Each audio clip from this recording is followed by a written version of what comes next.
Biomasse, photovoltaïque, hydraulique ou encore la gestion des eaux usées, c'est un circuit complet de la gestion guyanaise des énergies renouvelables qu'a eu droit le ministre des Ressources naturelles du Suriname, David Abiamofo. Invité par le président de la CTG, il est question durant ces 2 jours présents en Guyane d'envisager une plus grande collaboration entre la Guyane et le Suriname. Actuellement, le Suriname, pour ce qui est de sa production énergétique, dépend dans sa grande majorité d'une production par système hydraulique installé sur un lac. Donc aujourd'hui, nous sommes à la recherche de toute option qui puisse nous être accessible et viable, que ce soit du solaire, de la biomasse ou du photovoltaïque. C'est pour ça que je suis venu ici, pour voir comment la Guyane et le Suriname peuvent coopérer sur ce sujet des énergies renouvelables.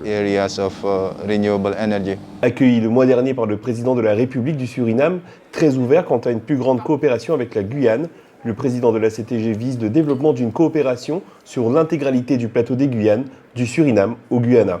C'est viser à très court terme des joint ventures, des coopérations économiques avec des sociétés au Suriname, mais demain au Guyana, qui sont intéressés par tout ce qui est énergie alternative, que ce soit en biomasse, en photovoltaïque ou en hydraulique. Et dans le cas d'espèce, on a aujourd'hui un ministre qui est très intéressé par ces conditions de mixité énergétique, parce qu'ils ont les mêmes problématiques que nous à l'intérieur de leur territoire. Or, aujourd'hui, en Guyane, nous avons des sociétés qui ont pu démontrer leur savoir-faire, qui l'ont même exporté au Brésil, c'est le cas de Voltalia.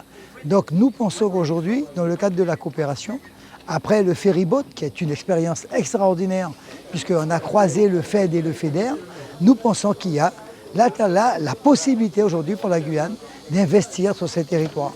Alors nous pensons à l'énergie électrique, mais nous pensons aussi à l'eau potable, à l'assainissement, à la politique des déchets, au VHU, les véhicules qu'il faut récupérer.